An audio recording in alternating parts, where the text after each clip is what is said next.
Selamat pagi Bapak Ibu, saudara yang terkasih di dalam Tuhan. Pagi hari ini sebelum kita mendengarkan firman Tuhan, mari kita akan sama-sama berdoa. Bapa di dalam surga, pagi hari ini Tuhan kami mengucap syukur oleh karena kasih dan kemurahan-Mu kami boleh ada saat pagi hari ini dengan kekuatan kesehatan yang daripada-Mu. Tuhan, pagi hari ini Tuhan, kalau kami rindu untuk mendengarkan setiap perkataan firman-Mu, biarlah kami boleh Tuhan memberikan tanah hati kami yang terbaik, sehingga setiap benih firman Allah yang boleh kami dengar pada saat pagi hari ini itu boleh masuk ke dalam kehidupan kami termeterai, bahkan benih itu Tuhan boleh bertumbuh dan bisa Tuhan menghasilkan buah, bahkan berbuah yang banyak dan berbuah yang lebat.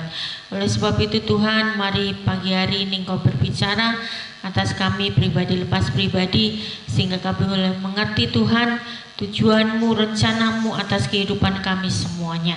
Kami menyerahkan Tuhan waktu pemberitaan firman Allah ini ke dalam tangan Tuhan, dan hanya di dalam satu nama, yaitu Tuhan kami Yesus Kristus, kami siap untuk mendengarkan akan firman-Mu. Haleluya, amin. Shalom Bapak Ibu yang terkasih di dalam Tuhan. Pagi hari ini kita akan sama-sama belajar mengenai firman Tuhan yang pagi hari ini saya beri tema atau judul adalah hadapi ketakutan. Kita akan mendasari ayat firman Tuhan di dalam kitab Yohanes pasal yang kelima ayat yang pertama sampai yang ke-9. Kita akan membaca satu hal ini di dalam Yohanes 5 ayat 1 sampai 9. Firman Allah berkata demikian. Sesudah itu ada hari raya orang Yahudi dan Yesus berangkat ke Yerusalem. Di Yerusalem dekat pintu gerbang domba ada sebuah kolam yang di dalam bahasa Ibrani disebut Betesda. Ada 5 serambinya. Ayat yang ketiga, dan di serambi-serambi itu berbaring sejumlah besar orang sakit, orang-orang buta, orang-orang timpang, dan orang-orang lumpuh yang menantikan goncangan air kolam itu. Ayat 4, sebab sewaktu-waktu turun malaikat Tuhan ke kolam itu dan menggoncangkan air itu, barang siapa yang terdahulu masuk ke dalamnya sesudah goncangan air itu menjadi sembuh, apapun juga penyakitnya. Di situ ada seorang yang sudah 38 tahun lamanya sakit. Ayat yang ke-6. Ketika Yesus melihat orang itu berbaring di situ, dan karena ia tahu bahwa ia telah lama dalam keadaan itu, berkatalah ia kepadanya, maukah engkau sembuh? Jawab orang sakit itu kepadanya, Tuhan, tidak ada orang yang menurunkan aku ke dalam kolam itu apabila airnya mulai goncang, dan sementara aku menuju ke kolam itu, orang lain sudah turun mendahului aku. Kata Yesus kepadanya, bangunlah, angkatlah tilammu dan berjalanlah. Dan saat itu juga sembuhlah orang itu, lalu ia mengangkat tilamnya dan berjalan. Tetapi hari itu hari Sabat. Nah, Bapak Ibu yang terkasih di dalam Tuhan, kalau kita perhatikan perikop yang kita baca tadi, ada sebetulnya pertanyaan aneh yang Tuhan Yesus ajukan, yang sebetulnya pertanyaan itu nggak usah ditanyakan, seharusnya nggak usah ditanyakan. Orang ini sudah sakit selama 38 tahun lamanya, dan tentunya Tuhan sudah tahu, karena Allah kita adalah Allah yang maha tahu. Tentunya Tuhan sudah sangat tahu orang ini sudah sakit cukup lama, 38 tahun. Sekarang dia menantikan setiap kali mujizat di kolam Betesda, dan selama itu pula dia tidak mendapatkan mujizat, tapi dia tetap bertahan di situ. Nah, lalu Tuhan datang dan mengajukan sebuah pertanyaan yang menurut saya itu adalah sebuah pertanyaan yang tidak usah ditanyakanlah kepada orang itu. Kenapa? Orang sakit selama 38 tahun, lalu Tuhan tanya, maukah engkau sembuh? Ya. Seharusnya tidak usah ditanya, orang itu pasti mau sembuh, ya kan? Mengapa Tuhan tanya, maukah engkau sembuh? Ibaratnya kita bisa gambarkan, kalau ada orang kehausan luar biasa, dia sangat haus, dan kemudian ditanya, maukah engkau minum? Seharusnya nggak usah ditanyakan, langsung saja kalau sudah tahu itu kehausan, langsung diberi minum, selesai kan? Atau mungkin ada orang yang kelaparan, dia sangat lapar, nggak usah ditanya, maukah engkau makan? Maukah engkau aku beri makan? Itu nggak usah ditanya itu, ya udah disediakan makan, pasti dia mau, selesai urusannya. Kalau orang sakit ini selama 38 tahun tidak mau sembuh, untuk apa dia diserambi kolam Bethesda? Ya kan? Itu kan membuktikan bahwa dia jelas membutuhkan akan kesembuhan. Tapi toh Tuhan kita tetap tanya, maukah engkau sembuh? Ya. Bapak Ibu saudara terkasih di dalam Tuhan, pagi hari ini kita akan belajar itu mengapa Tuhan bertanya seperti itu. Dan Roh Kudus menjelaskan bahwa pertanyaan itu sebenarnya bukan pertanyaan yang membutuhkan jawaban ya atau tidak. Bukan itu maksudnya Tuhan. Sebetulnya pertanyaan itu adalah sebuah pertanyaan konfrontasi.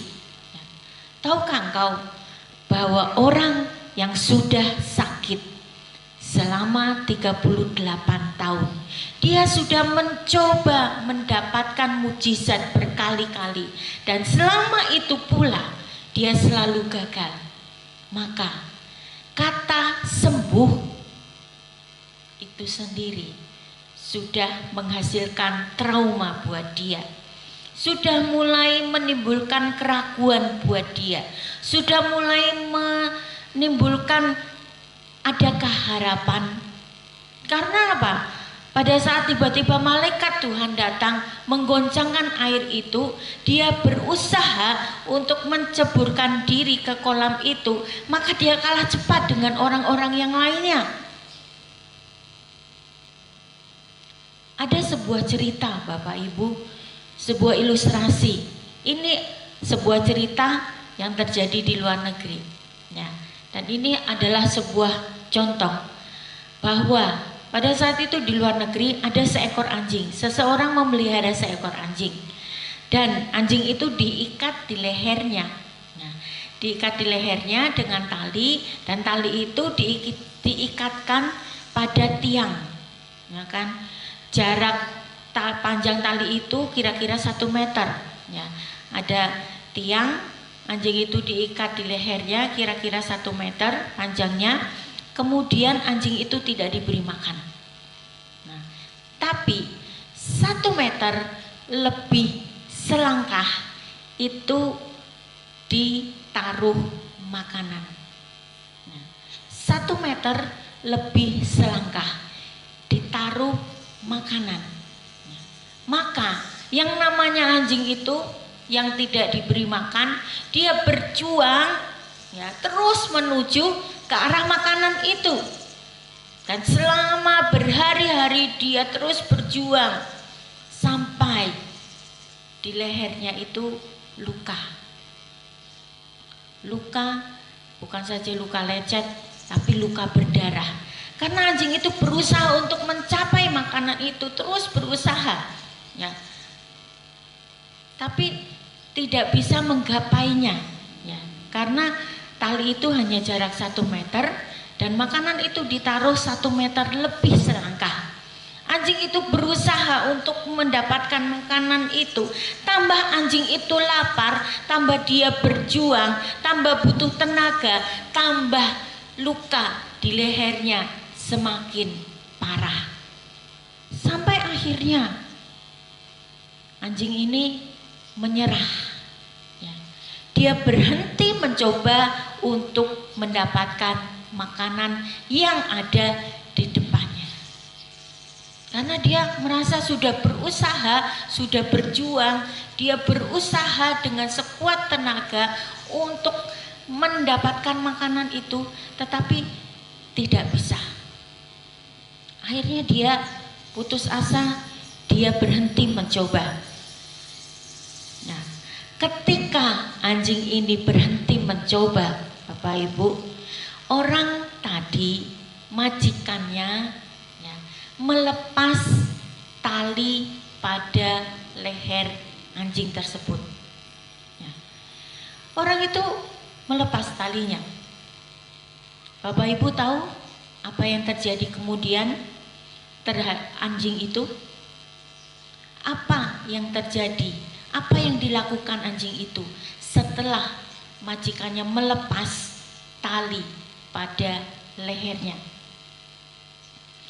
Ternyata walaupun talinya sudah dilepas, anjing itu tetap tidak bergerak dari tempatnya. Dia tetap stay pada tempatnya. Bahkan dia tidak mencoba untuk ambil makanan itu walaupun dia kelaparan. Kenapa? Kenapa anjing itu melakukan seperti itu? Padahal tidak ada ikatan lagi di lehernya, ya kan? Mengapa? Karena kegagalan mendapatkan makanan itu membuat yang namanya makanan itu menyakitkan dia dan menciptakan sebuah trauma yang mengerikan. Dia berpikir, aku berusaha mendapatkan makanan itu, tapi sakit, luka lehernya. Makanya anjing itu memiliki sebuah trauma. Makanya dia tidak berusaha lagi untuk mendapatkan makanan itu, walaupun dia sebetulnya kelaparan. Bapak Ibu sedang terkasih di dalam Tuhan. Demikian juga ada banyak sekali orang yang berdoa mengharapkan untuk 1-2 hal dalam hidupnya. Mungkin saat ini juga Bapak Ibu Saudara termasuk orangnya itu. Dan tiba-tiba engkau sadar, setelah bertahun-tahun engkau bergumul, setelah bertahun-tahun engkau berdoa, mencoba mendapatkan jawaban, tapi tidak ada jawaban sama sekali. Maka keinginanmu itu untuk mendapatkan 1-2 hal dalam hidupmu itu sudah menjadi mimpi buruk dalam hidupmu. Karena apa? Kita sudah mencoba, terus berdoa, terus berharap sampai bertahun-tahun tidak ada jawaban. Sampai akhirnya kita menjadi hilang semangat untuk mendoakan hal itu. Sampai akhirnya mungkin kita menjadi ragu-ragu, apakah iya ya Tuhan itu pasti menjawab doa? Ada keraguan dalam hidup kita, ada keraguan dalam pikiran kita, sehingga kita mulai lelah mendoakan hal itu. Juga Bapak Ibu, ada seorang perempuan yang berdoa bertahun-tahun dia berdoa minta jodoh. Dan setelah belasan tahun dia berdoa, jodoh tidak datang-datang. Setiap kali ada seminar jodoh dari Tuhan, buat dia akhirnya dia tidak mau. Kata jodoh sudah merupakan trauma. Sepertinya dia berkata, ini harus menyingkir dari hidupku, udah gak usah bicara jodoh lagi pada saya. Mungkin saya sudah ditakdirkan memang untuk hidup sendiri. Karena apa? Sudah bertahun-tahun dia minta jodoh, tapi jodoh itu tidak datang-datang. Bapak Ibu Saudara terkasih di dalam Tuhan, juga ada banyak orang yang berjuang untuk ekonomi rumah tangganya. Dia berdoa bertahun-tahun, sepertinya tidak ada hasil. Maka dia berkata, udahlah jangan bicara uang lagi kepada saya. Karena sudah bertahun-tahun saya berdoa tidak ada hasilnya. Mungkin teman-temannya atau orang lain menawarkan ini investasi yang bagus dan lain sebagainya.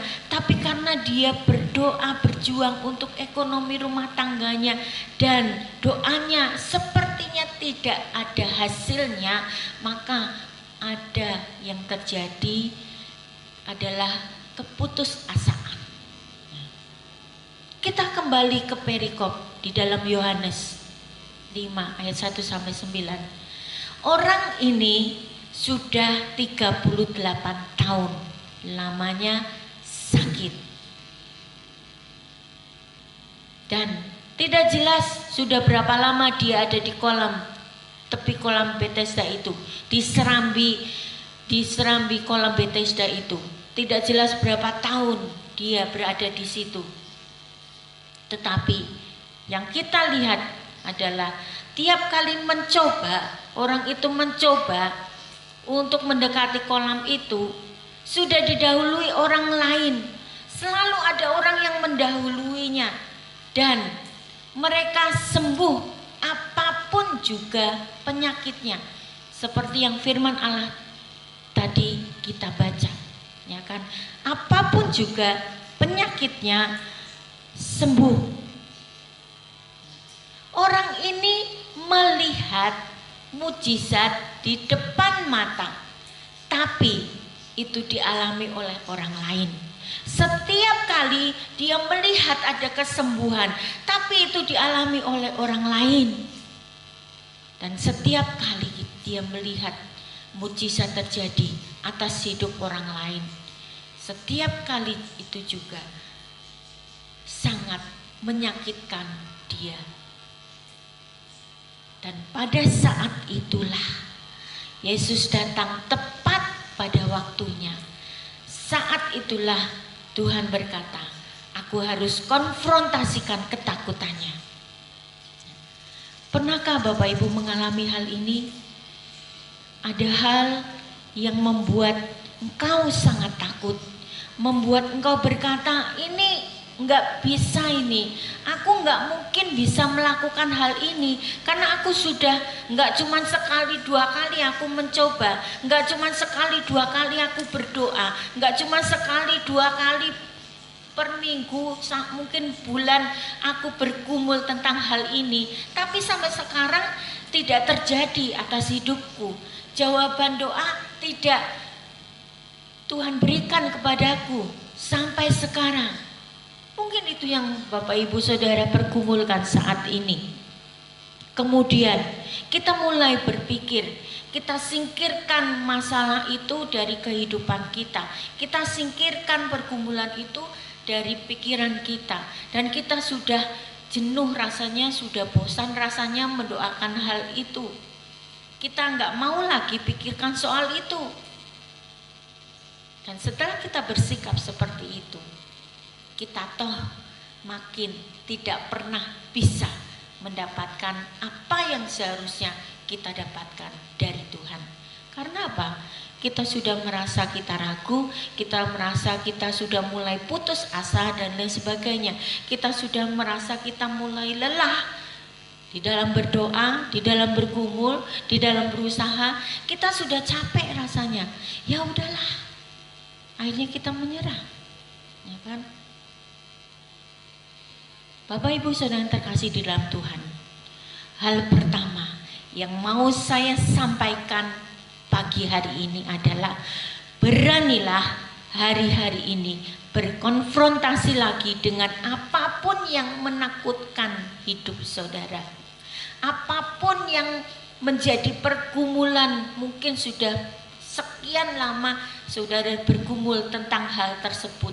Jangan putus asa. Kembalilah berusaha, konfrontasikan itu. Sebab kalau Bapak Ibu Saudara berani berkonfrontasi dengan apapun yang menakutkan dalam hidup Bapak Ibu Saudara, kita, Bapak Ibu Saudara, akan menjadi seorang yang merdeka dan mujizat itu akan saudara alami. Persoalannya adalah bukan di mukjizatnya, tapi ada cara dan waktu Tuhan yang seringkali tidak sama dengan apa yang kita inginkan dan kita pikirkan. Bukan soal mukjizatnya, bukan soal jawaban yang harus segera dijawab oleh Tuhan. Tapi kita harus sadar bahwa ada cara dan waktu Tuhan yang seringkali hal itu tidak sama dengan apa yang kita inginkan, apa yang kita pikirkan. Waktu Tuhan itu sangat berbeda dengan waktu kita. Kita pinginnya mungkin sekarang cepat-cepat selesai, ya kan? Gak usah jauh-jauh lah. Kita pingin sekarang, pinginnya di Indonesia yang namanya virus corona itu cepat hilang dari bumi kita Indonesia, agar kita semuanya bisa beraktivitas kembali seperti biasa. Tapi kita harus tahu yang namanya virus ini tidak bisa hilang, ya kan? Kita tidak bisa menghilangkan virus ini.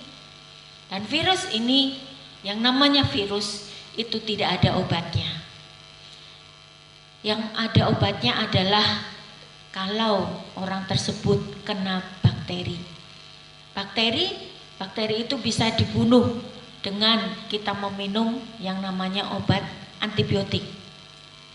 Tapi virus itu tidak ada obatnya.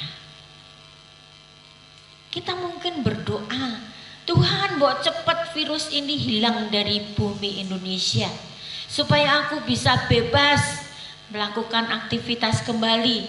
Aku bebas bekerja tanpa harus ribet menggunakan masker, tanpa harus menggunakan face shield dan lain sebagainya, tanpa harus jaga jarak. Aku pengen bisa Tuhan jalan-jalan lagi. Aku pengen bisa Tuhan ketemu dengan saudara-saudaraku yang ada di luar kota. Semua keinginan-keinginan itu ada dalam kita. Dan kita berdoa bergumul supaya virus ini segera musnah dari Indonesia. Tapi kita harus tahu, kita harus ingat, Indonesia pun terjangkit virus corona ini bukan itu di luar rencana Tuhan, tapi itu ada di dalam rencana Tuhan. Dan kita harus tahu rencana Tuhan itu adalah rencana yang terbaik untuk semuanya. Kita mungkin gak ngerti apa sih Tuhan maksudnya, kenapa Indonesia harus mendapatkan juga virus corona. Orang-orang Indonesia harus terserang oleh virus ini. Kita mungkin nggak tahu, tapi yang harus kita tahu pasti, ini pasti rencana Tuhan. Kehidupan di tengah pandemi COVID ini, ya, itu harusnya membuat kita semakin dekat dengan Tuhan. Hidup kita harus semakin dekat dengan Tuhan. Kita harus bersyukur dan kita harus sadar bahwa sampai sekarang kita bisa hidup, sampai sekarang kita masih diberi kekuatan kesehatan, sampai sekarang kita luar biasa, kita bisa makan dengan bebas tanpa ada larangan-larangan, gak boleh makan ini, gak boleh makan itu. Kita harusnya bersyukur bahwa hidup yang Tuhan berikan buat kita adalah semua karena anugerah Tuhan. Bukan dari kekuatan kita sendiri. Oh, karena saya tiap hari minum suplemen kok, karena tiap hari saya berolahraga kok, jadi saya bebas dari penyakit. Iya, itu mungkin efek, tapi itu efek yang sangat kecil. Tapi apakah Tuhan tidak bisa membuat, walaupun kita rajin berolahraga, kita mungkin pernah dengar ada orang yang meninggal, ya, padahal dia rajin berolahraga. Contohnya adalah suami dari BCL, Bunga Citra Lestari. Dia adalah seorang olahragawan, rajin olahraga, tapi kehendak Tuhan dipanggil pulang suami BCL itu di usia yang masih muda. Jadi kita harus menyadari persoalannya ini adalah bukan di mujizatnya, tapi adalah cara dan waktu Tuhan yang tidak sama dengan cara dan waktu kita. Tapi kalau kita semakin kita ketakutan untuk berkonfrontasi dengan apa yang kita takutkan, ya mungkin kita berpikir, ya udahlah kalau gitu kenapa aku harus berdoa, kenapa aku harus bergumul, kalau memang waktuku sama waktu Tuhan berbeda, lebih baik kan nggak usah berdoa, lebih baik nggak usah bergumul, nanti toh Tuhan tuh akan jawab sendiri. Bukan itu yang dimaui Tuhan. Kita tetap berusaha, kita tetap harus berkonfrontasi, mengkonfrontasikan ketakutan kita. Kalau kita semakin takut berkonfrontasi dengan apa yang kita takutkan, maka kita akan semakin jauh dari apa yang Tuhan sudah sediakan dalam kehidupan kita. Bapak Ibu Saudara terkasih di dalam Tuhan, kalau kita memperhatikan kisah orang ini, dia bukan berkata, "Mau Tuhan." Pada saat Tuhan bertanya kepada dia, "Maukah engkau sembuh?" Harusnya dia berkata, "Oh iya, aku mau." Tapi apa yang terjadi? Ya, apa yang terjadi? Ayat yang kita baca tadi, ya kan? Pada saat Tuhan bertanya di ayat yang ke-6, ketika Yesus melihat orang itu berbaring di situ, dan karena ia tahu bahwa ia telah lama dalam keadaan itu, berkatalah ia kepadanya. Ini Tuhan yang berkata, "Maukah engkau sembuh?" Di ayat yang ke-7 kita melihat bagaimana jawaban orang itu terhadap pertanyaan Tuhan. Jawab orang sakit itu kepadanya, "Tuhan, tidak ada orang yang menurunkan aku ke dalam kolam itu apabila airnya mulai bergoncang. Sementara aku berusaha sendiri nih, aku menuju kolam itu, tapi orang lain sudah turun mendahului aku. Gimana aku bisa mendapatkan mujizat itu?" Ya, yang terjadi seperti ini. Padahal Tuhan bertanya, "Maukah engkau sembuh?" Jawabannya sebetulnya harusnya orang ini berkata, "Mau Tuhan." Tetapi yang terjadi adalah di Alkitab itu menuliskan bahwa dia cerita akan semua upaya dan bagaimana dia gagal dengan segala usahanya, dengan segala upayanya. Sekali lagi, kalau saudara gagal akan 1-2 hal, saudara begitu kepahitan dengan kehidupan ini. Dan kalau orang bertanya, "Kamu kok seperti itu? Kamu kok bereaksi seperti itu? Kamu kok mengambil sikap seperti itu?" Maka yang terjadi biasanya orang itu akan menceritakan semua kenyataan yang buruk, semua trauma-trauma yang dialami dalam hidupnya, dan ujungnya itu hanya membuat sebuah pembenaran diri bahwa inilah yang membuat aku bersikap seperti ini. Tapi pembenaran diri itu tidak menimbulkan penyembuhan apapun. Pembenaran diri itu tidak menghasilkan mujizat apapun. Hari ini, Bapak Ibu Saudara terkasih di dalam Tuhan, kalau Tuhan mau kita berkonfrontasi dengan apapun yang paling menakutkan dan menyakitkan kita, jangan mulai dengan memberi sebuah alasan yang membenarkan keadaan kita hari ini. Semakin kau membenarkan alasan mengapa engkau seperti ini sekarang, semakin tidak ada perubahan yang akan terjadi. Dan Tuhan inginkan kita konfrontasi dengan apapun yang menakutkan kita. Nggak usah ada banyak alasan. Aku bersikap seperti ini karena ini. Ya. Jadi itu merupakan sebuah trauma yang membuat kita akhirnya menjadi malas untuk melakukan kembali. Akhirnya membuat kita menjadi, aku nggak mau berjuang lah, udahlah aku menyerah. Tuhan tidak mau itu terjadi dalam hidup kita. Sebagai anak Tuhan, mari kita harus berani konfrontasikan ketakutan kita, trauma kita. Dan kita akan melihat ada banyak mujizat yang begitu dahsyat boleh terjadi atas kehidupan kita kalau kita mau mengkonfrontasikan dengan apapun yang menakutkan kita.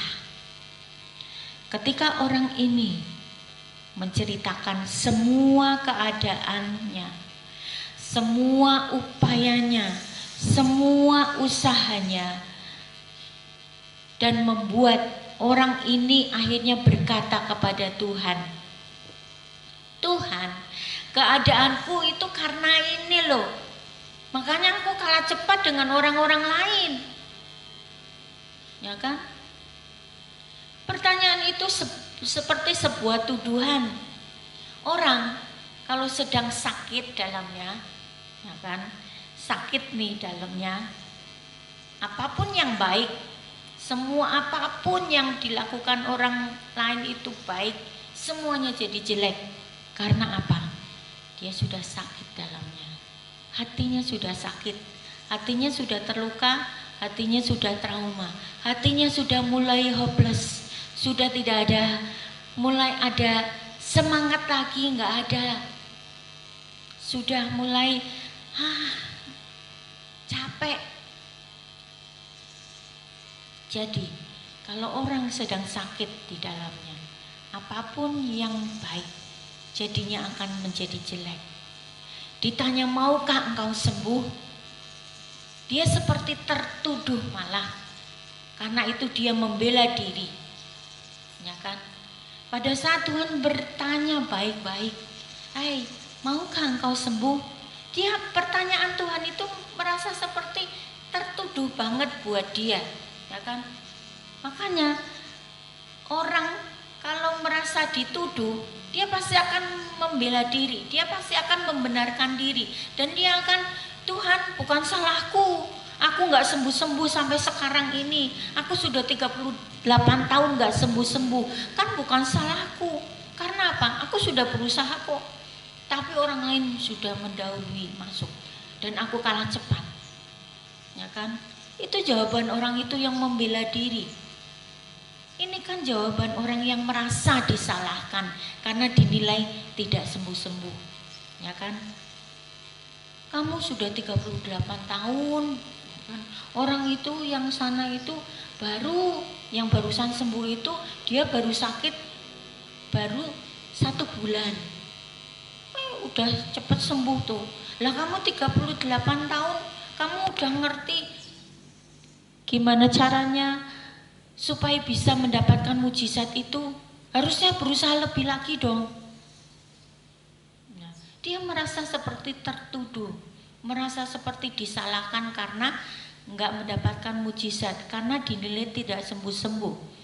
Atau mungkin kehidupan kita Bapak Ibu, yang mungkin ditimpa masalah demi masalah, masalah satu belum selesai, ada lagi masalah yang lain. Dan orang-orang yang di luar sana mungkin juga di antara saudara-saudara kita merasa, wow, jangan-jangan kamu punya dosa besar sehingga kamu mesti kena masalah terus, ya kan? Sehingga kamu penyakitnya nggak sembuh-sembuh gitu. Buat sadar, mungkin kamu punya dosa tersembunyi. Banyak orang mungkin menuduh seperti itu, ya kan? Dan kita merasa, dosa apa ya? Aku semua sudah mengakui dosa di hadapan Tuhan gitu. Mungkin pikirnya kita seperti itu. Makanya kita terus akhirnya membela diri. itu bukan karena dosa, aku sudah mengaku dosa semua di hadapan Tuhan. Terus kita mengungkapkan alasan-alasan lain. Itu yang namanya pembenaran diri. Dan kita melihat setelah orang itu berkata demikian atas pertanyaan Tuhan, maka kita melihat apa yang terjadi selanjutnya. Di ayat yang ke-8, kata Yesus kepadanya, bangunlah, angkatlah tilammu dan berjalanlah. Ini kata Yesus kepada orang itu, bangunlah, angkatlah tilammu dan berjalanlah. Bapak, Ibu, Saudara yang terkasih di dalam Tuhan, Tuhan hanya berkata demikian, bangun, angkat tilammu, berjalanlah. Kira-kira aneh enggak? Menurut Bapak Ibu, kira-kira perkataan Tuhan itu aneh enggak? Ya. Karena itu, perkataan Tuhan itu, bangun, angkat tilammu, berjalanlah, itu adalah sebuah perintah yang hanya terjadi setelah kesembuhan baru bisa. Betul kan? Tuhan memberikan sebuah perintah, istilahnya perintah yang melompat. Ya udahlah, nggak usah melewati kesembuhan. Langsung Tuhan memberikan perintah, ayo sekarang kamu bangun, angkat tilammu, berjalan. Harusnya kan Tuhan berkata demikian dulu. Harusnya saat ini juga engkau sembuh, terjadi kesembuhan. Baru nanti Tuhan berkata, setelah dia sembuh, Tuhan baru berkata, ayo bangun, angkat tilammu, berjalanlah. Tapi ini enggak. Tuhan tidak berkata, saat ini engkau sembuh. Enggak. Tuhan langsung berkata, bangunlah, angkatlah tilammu, dan berjalanlah. Kita melihat di sini ada perintah dulu dari Tuhan. Tapi perintah itu adalah perintah yang sudah sembuh. Dan inilah yang dikatakan di dalam Markus 11 ayat 24. Bagaimana bunyi Markus 11 ayat 24? Firman Allah berkata demikian, karena itu aku berkata kepadamu, apa saja yang kamu minta dan doakan, percayalah bahwa kamu telah menerimanya, maka hal itu akan diberikan kepadamu. Ini yang harus ada dalam pikiran kita. Apa saja yang kamu minta dan doakan, percayalah bahwa kamu telah menerimanya.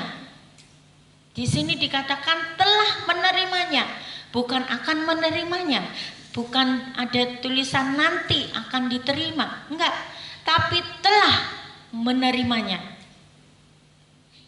Berarti ini adalah kita harus percaya kita telah terima hal itu. Kita sudah terima apa yang kita minta, apa yang kita doakan. Maka akibat kita percaya kita telah menerimanya, yang terjadi adalah maka hal itu akan diberikan kepadamu. Terjadi dengan sungguh-sungguh. Realita mujizat terjadi atas hidup Bapak Ibu Saudara. Ini memang gak gampang, tapi ini sebuah keajaiban. Ini sebuah mujizat. Mujizat berlaku tidak zaman dahulu saja, pada saat Tuhan Yesus masih hidup di bumi ini. Tapi mujizat itu juga masih berlaku sampai sekarang. Tuhan seringkali memerintahkan sesuatu yang kita pikir kita nggak punya apa-apa, tapi sebetulnya perintahnya itu artinya semua itu sudah aku sediakan. Makanya Tuhan berani memberi perintah itu kepada kita. Makanya Tuhan berani memberikan perintah kepada orang itu. Bangun, angkat tilammu, berjalanlah. Tuhan tidak ngomong saat ini kamu sembuh, enggak. Tapi langsung memberi perintah. Karena apa? Tuhan sudah memberikan kesembuhan buat dia. Tuhan sudah menyediakan kesembuhan buat dia. Bisakah kita mempercayai Tuhan yang sedemikian dalam hidup kita? Harusnya kita percaya. Harusnya kita yakin. Harusnya kita bukan menjadi orang yang mudah putus asa. Harusnya kita bukan menjadi seperti orang lumpuh ini yang sudah 38 tahun sakit. Kita harusnya jangan seperti itu, ya kan? Kita melihat mujizat yang hebat luar biasa, tapi itu dialami oleh orang lain. Harusnya itu dialami oleh diri kita. Jadi Bapak Ibu yang terkasih di dalam Tuhan, pesan Tuhan hari ini buat kita adalah apapun yang paling menakutkan dalam hidupmu, jangan cari alasan untuk membenarkan diri, tapi harusnya berani konfrontasikan. Apapun yang membuat engkau berkata, aku nggak bisa, itu harusnya dikonfrontasikan. Aku bisa bersama dengan Tuhan, aku bisa bersama dengan Tuhan, aku alami mujizat. Bersama dengan Tuhan, aku alami kemenangan. Demi supaya saudara bisa lolos, kita harus bisa menang. Kita bisa keluar dari penjara ketakutan kita sendiri kalau kita berani mengkonfrontasikan ketakutan kita sendiri. Sebab kalau kita membiarkan hidup kita dikuasai oleh ketakutan, dan apapun yang namanya membuat kita menjadi takut menghadapinya, dan itu akhirnya mungkin menghasilkan sebuah trauma yang sangat dalam hidup kita, maka kita tidak akan pernah bisa keluar sebagai pemenang. Padahal ada ayat lain yang berkata, kita itu lebih dari pemenang. Bagaimana itu bisa dibuktikan? Bagaimana itu bisa terjadi atas hidup kita, bahwa kita adalah orang-orang yang memiliki kehidupan yang lebih dari pemenang? Kalau kita, ketakutan kita itu masih ada dalam diri kita. Kalau kita tidak mau mengkonfrontasikan ketakutan yang ada dalam hidup kita. Tapi kalau kita berani dan kita konfrontasikan, kita akan melihat mujizat demi mujizat, mujizat demi mujizat terjadi dalam hidup kita. Apapun yang membuat engkau ketakutan, engkau tidak bisa bebas mengerjakan apa yang Tuhan mau.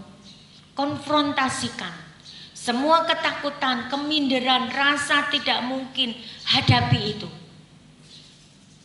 Dan pagi hari ini saya berdoa, dalam hari-hari ini semua belajar untuk mengkonfrontasikan ketakutan dalam dirinya sendiri. Apa yang paling menakutkan dalam hidupmu? Apa yang paling mencemaskan dalam hidupmu? Apa yang membuat engkau paling khawatir dalam hidupmu? Hadapi itu. Jangan lari, jangan membenarkan diri, jangan hanya berputar-putar mencari alasan-alasan.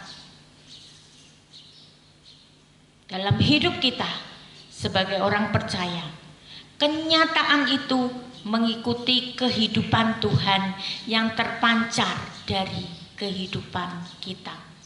Kalau kita berani mengkonfrontasikan yang menakutkan kita, kegelapan itu akan hilang, terang Tuhan itu akan muncul di bagian apapun yang gelap dalam hidup kita.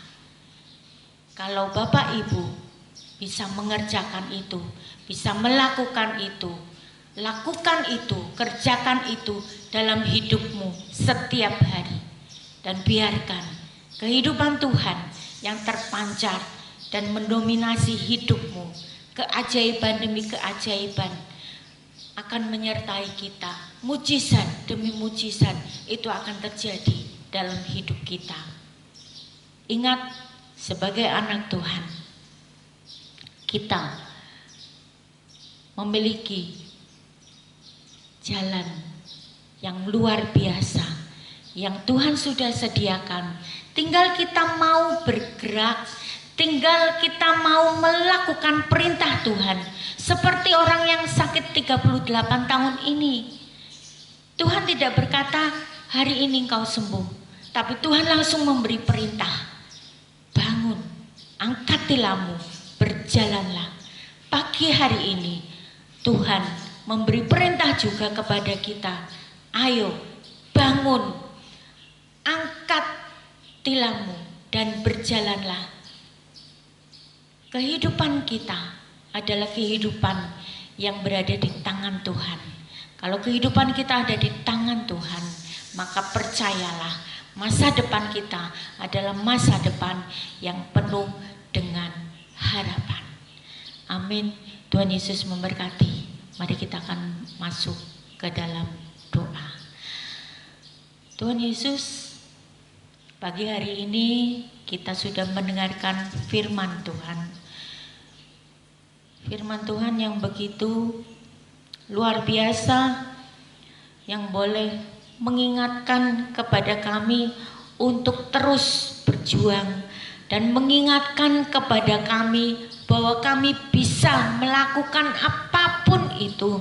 Ketakutan yang ada di dalam hidup kami, kecemasan yang ada di dalam hidup kami, kekhawatiran yang ada di dalam hidup kami, di dalam menghadapi masa-masa seperti ini Tuhan. Kami tahu Tuhan, kami kalau melakukan dengan kekuatan kami tidak mampu. Tetapi Tuhan, pagi hari ini Engkau mengingatkan bahwa Engkau adalah Allah yang senantiasa beserta di dalam hidup kami. Maka Tuhan, kami tahu bahwa Tuhan pasti memberikan kemenangan. Yang Tuhan mau Tuhan, kami harus berani Tuhan melangkah. Dan pada saat pagi hari ini Tuhan, ampuni Tuhan kalau kami masih merasa ketakutan, kalau kami merasa khawatir, kalau kami masih sering merasa cemas. Dan itu namanya Tuhan, kami tidak mempercayai Engkau sebagai Tuhan. Tapi pada saat pagi hari ini kami mau belajar Tuhan, kami mau belajar untuk melakukan setiap perintah Tuhan. Kami mau belajar melangkah dengan pasti, karena kami tahu Engkau ada di depan kami. Engkau yang memproteksi hidup kami, Engkau yang melindungi hidup kami. Engkau Tuhan yang memberi kemenangan atas hidup kami. Dan kami Tuhan boleh memiliki kehidupan menjadi seorang yang lebih dari pemenang, karena kami tahu Engkau adalah Allah yang senantiasa menyertai kehidupan kami. Terima kasih Tuhan Yesus buat firman-Mu yang begitu luar biasa. Meteraikan firman-Mu Tuhan di dalam kehidupan kami, sehingga Tuhan pada saat kami mulai lemah, pada saat kami mulai ragu, pada saat kami mulai goncang, pada saat kami mulai kehilangan harapan, pada saat hati kami mulai lelah Tuhan di dalam pergumulan dan masalah-masalah yang kami hadapi, Engkau Tuhan mengingatkan Tuhan akan firman Tuhan ini, sehingga Tuhan roh kami kembali bangkit, roh kami kembali menyala-nyala, dan kami Tuhan hanya berharap kepadamu saja. Kami berharap Tuhan segala sesuatu terjadi atas kehendak-Mu semuanya. Dan Tuhan di masa pandemi ini Tuhan, kami tahu Tuhan proteksi Allah terus terjadi atas hidup kami, karena kami Tuhan senantiasa mengandalkan hidup kami ke dalam tangan Tuhan. Kami menyerahkan Tuhan sepenuhnya hidup kami ke dalam tangan-Mu, dan apapun Tuhan yang terjadi atas hidup kami itu boleh terjadi sesuai dengan kehendak dan rencana-Mu saja. Terima kasih Tuhan Yesus. Berkati Tuhan kami semua yang mendengarkan firman ini Tuhan, dimanapun mereka berada ya Bapa. Beri kekuatan kesehatan buat mereka ya Bapa. Perlindungan Allah senantiasa Tuhan ada di dalam kehidupan mereka ya Bapa. Kasih sukacita damai sejahtera senantiasa ada di dalam kehidupan orang-orang yang mendengarkan firman-Mu ini ya Bapa. Dan jadikan Tuhan kami semuanya bukan saja pendengar firman Tuhan, tetapi kami boleh belajar untuk menjadi pelaku firman Tuhan. Maka kami percaya, kami yakin mujizat-mujizat itu boleh terjadi atas kehidupan kami. Terima kasih Tuhan Yesus. Kami menyerahkan Tuhan semua doa ini ke dalam tangan Tuhan, dan hanya di dalam satu nama, yaitu Tuhan kami Yesus Kristus, kami peralaskan semua doa ini. Haleluya. Amin. Ya. Terima kasih, Tuhan Yesus memberkati.